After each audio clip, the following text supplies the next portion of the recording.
I can record myself. What are you doing? I have to record myself. Okay. All right, class. So today we are going to be talking about the executive branch.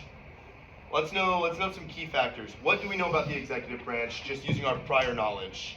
Let's get some new hands. It's always the same people. You in the back, you're a big civics kid. New kids. In the middle. What you know about the executive branch? You know something. I know that it is the executive branch. It is the executive branch, but it's the president. It's the branch that houses the president, the vice president, and all of those. What does the president do? Anything. You in the back. He does lead the country. So, hey, you got something? What's up? From last lesson. Good stuff, man. Buzz? Isn't he also a chief of the army? Yes, he is. So, getting into today's lesson, if I can have you all get your notebooks out, we will be noting key factors of the executive branch that will be on your test.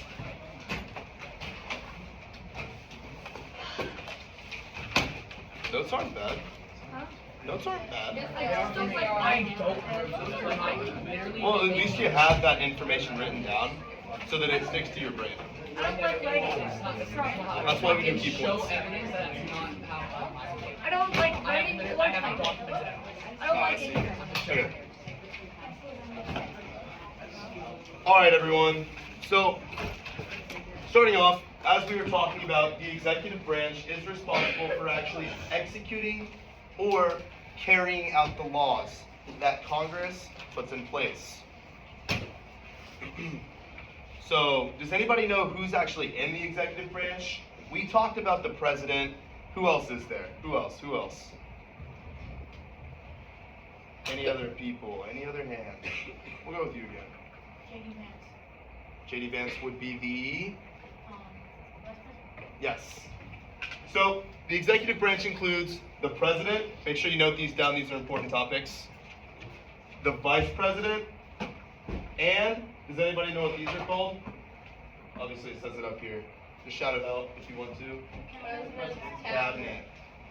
So, the members of the cabinet. So this would be like every single department that oversees a lot of the things that happen in the United States. We have the Department of Defense, Commerce, which is, I think the money and things like, no, Department of Treasury is money. Commerce is, what is that, trading? Yeah, it's like the Business, yeah. And then Department of Labor helps with jobs, Department of State. Veteran Affairs is actually an important one too. Speaking of all, today's Veterans Day. Shout out Veterans Day. And Human Services, Health, Agriculture, Farming, and Housing and Urban Development is another important one too. That's what houses all. Now, what exactly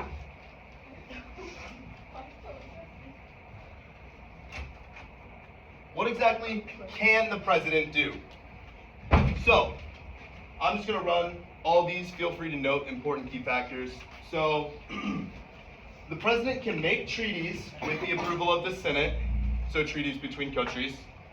He can veto bills and sign bills, like we talked about in yesterday's lesson. He can execute spending on behalf of Congress, talking about the money. Grant pardons. Does anybody know what a pardon is? You in the back. Basically, it's like, he formally says, like, whatever you did, I'll correct it. Yeah. Can anybody give me an example? Does anybody know who has been pardoned in the past? There are presidents that have been pardoned. Was Trump pardoned for anything? You don't think so? I think so. But yeah, just know that Biden? That's what I thought. But pardoning is when someone does something bad or something that maybe publicly happened. I know that embezzlement. Does anybody know what embezzlement means? Taking money from somebody and spending it. But I know that embezzlement a lot of the time can get pardoned by the president if it's explained correctly. But moving on, and enforce the laws that Congress actually passes. This falls through with checks and balances because you can't just have Congress making these laws and passing them. So note this down, that he enforces the laws that Congress passes. The commander-in-chief during war, he calls the shots. He's the coach. He leads his political party, another coach term. Does anybody know what the political parties are? Two main political parties. Shout them out, shout them out. Republican. Yep. Sad to say those are the two main ones. There are other ones like the Green Party. They don't get anything.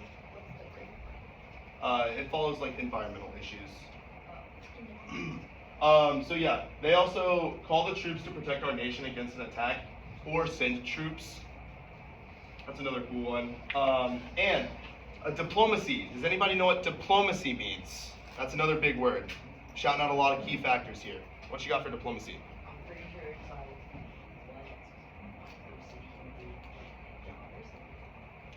Kind of. It's more of a like foreign affairs. Foreign affairs in a sense. So he's the person that actually meets face to face with other world leaders and talks to them about problems and actually helps them. So that's a cool one. And he appoints ambassadors to all of these beautiful cabinets and all those fun things. And what can't he do? He actually is not able to make the laws. That is Congress's job. He just helps put them in place. So note that he does not make laws. He cannot declare war.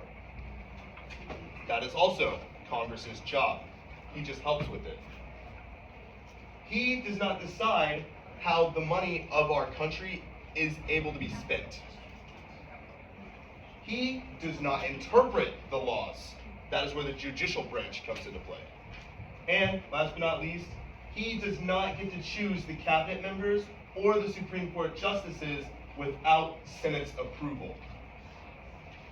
So you're starting to see a common theme here. There's a lot of stuff that he can't do by himself. He needs help from the other branches of government. That's what we call checks and balances.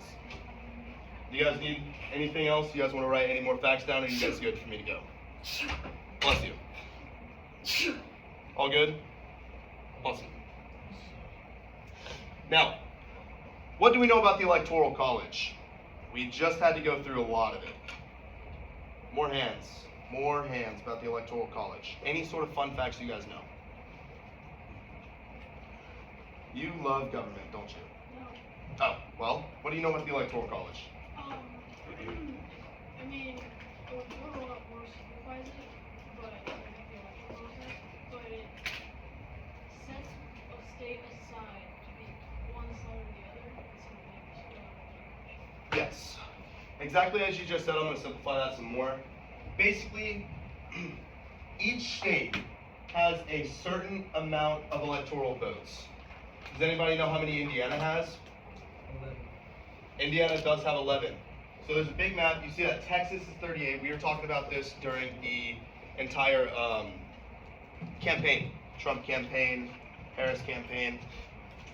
So it's one of the biggest ways to elect the president. And note this down. Presidents can be elected for 1 or 2 4-year terms. That's important.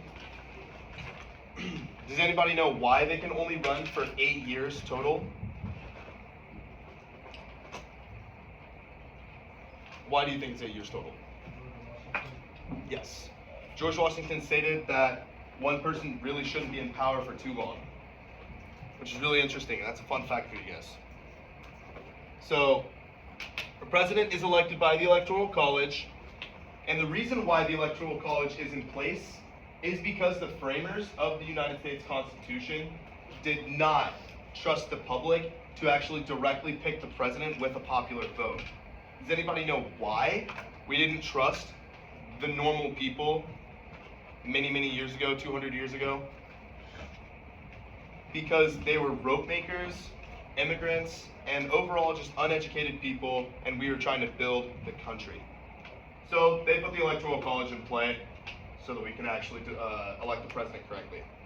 Sometimes it doesn't work out well though. So another fun fact about the Electoral College is most of the time you will usually have a specific state that only picks blue or red. Now, from time to time, you'll have a couple of slips, like here. You can see that there's 4 votes for red and 1 vote for blue. Some cases, they will have a split vote. Maybe, like Maine, for example, is another one. There's 3 votes blue and then 1 vote for red. But most of the time, it will just be one solid color in that state. So, note this down again, key factor here. We saw it with the president campaign that just happened. 270 electoral votes are a guaranteed victory. That is the max that you need, no matter what anybody else has. If you have 270 in your presidential campaign, you are president. Because this is basically the tiebreaker overall.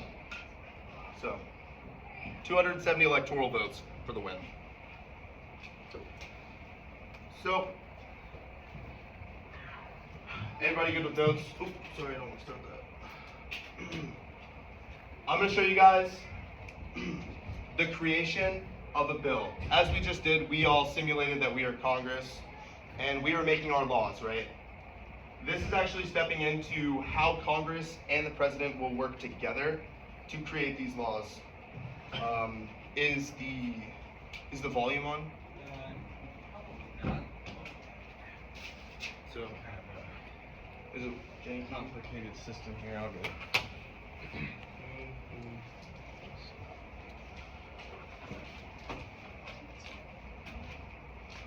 Oh. Make sure your volume's on yours. You sure gotta climb a lot of steps to get to this Capitol building here in Washington. But I wonder who that sad little scrap of paper is. I'm just a bill, yes, I'm only a bill, and I'm sitting here on Capitol Hill. Well, it's a long, long journey to the capital city. It's a long, long wait while I'm sitting in committee, but I know I'll be a law someday. At least I hope and pray that I will, but today I am still just a bill. Gee, Bill, you certainly have a lot of patience and courage. Well, I got this far. When I started, I wasn't even a bill. I was just an idea. Some folks back home decided they wanted a law passed, so they called their local congressman, and he said, "You're right, there ought to be a law." And he sat down and wrote me out and introduced me to Congress, and I became a bill. And I'll remain a bill until they decide to make me a law. I'm just a bill. Yes, I'm only a bill. And I got as far as Capitol Hill. Well, now I'm stuck in committee, and I'll sit here and wait while a few key congressmen discuss and debate whether they should let me be a law. I hope and pray that they will, but today I'm still just a bill.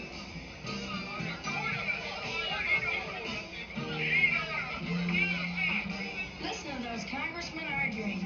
Is all that discussion and debate about you? Yeah, I'm one of the lucky ones. Most bills never even get this far.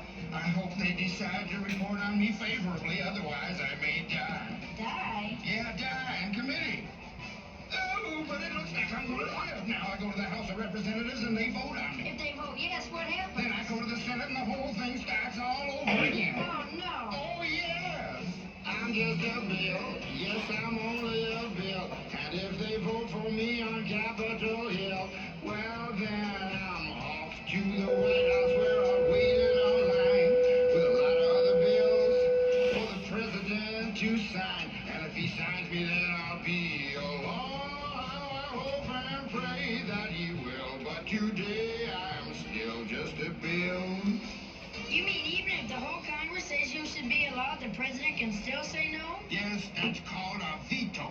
If the president We learned about that vetoes me, I yesterday. have to go back to Congress and they vote on me again, and by that time you're so By that time, it's very unlikely that you become a law. It's not easy to become a law, is it? No, but I hope and pray that I will. But today I'm still just a bill. He signed your bill. Now you're a law. Oh, yes. Oh yeah. If you guys find that interesting, very educational. It basically just goes through the step-by-step process of exactly how an idea becomes a bill, which becomes a law, which is exactly what you guys ran through yesterday. But today we're actually going to talk about how the executive branch gets involved. So, how does a bill become a law? So, as we know, Congress makes the laws, right? So, as we learned during that Schoolhouse Rock video, it goes from idea to bill to a law. So, a bill is a proposed law, not the full thing. As we saw, it must be passed by the House, then taken over to the Senate, and if it's all voted yes, then it goes to the executive branch, otherwise known as the president, who can check it or say no. Goes to the president. Now, as we learned, a key word is called veto. That's one of the big powers of the president. And a veto is to reject that bill, which then gets sent back to Congress. And as we learned yesterday, Congress can rewrite that and override that veto with that 2/3 majority. Basically saying, no, we like this law, we want it. We don't care what you have to say. So that's all I have for the lecture today. Then we're going to get into a fun game where we get to be a little president on iCivics. I know you guys have worked with iCivics before. There is no assignment. If all of you guys can get your laptops out for me, please, and thank you.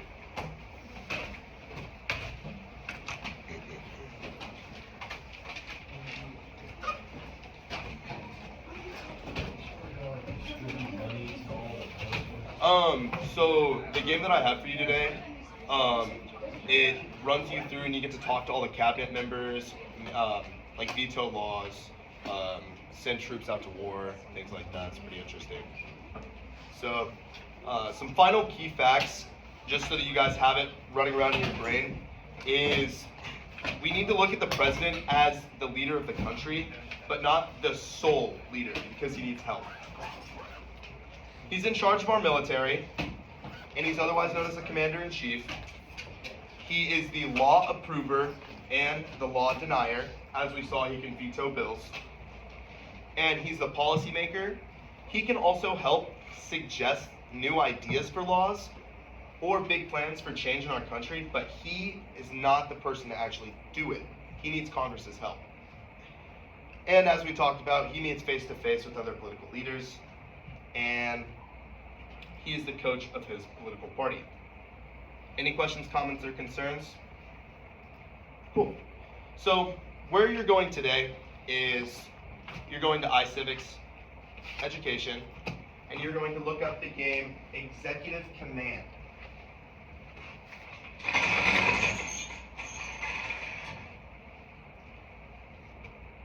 Oh, that's not right.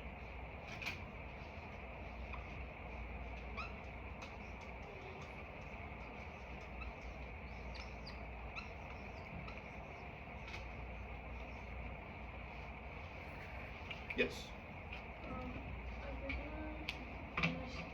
Yes. So during this game, I will have you guys who didn't get to present your laws to me, have you come up one by one, so that we can finish up the law proposals from yesterday. You're good if you can write. You have all your information right now. You need a little, yeah. Okay. Are you guys able to do that somewhere?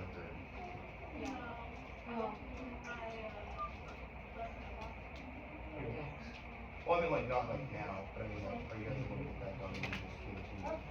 So that you don't have to do it tomorrow. Whatever works best. Bye, have a good one. Are we able to do it now? No. Yes. Yeah, I just want to make sure that everyone's fine. Mr. Wallace, should I take my float room?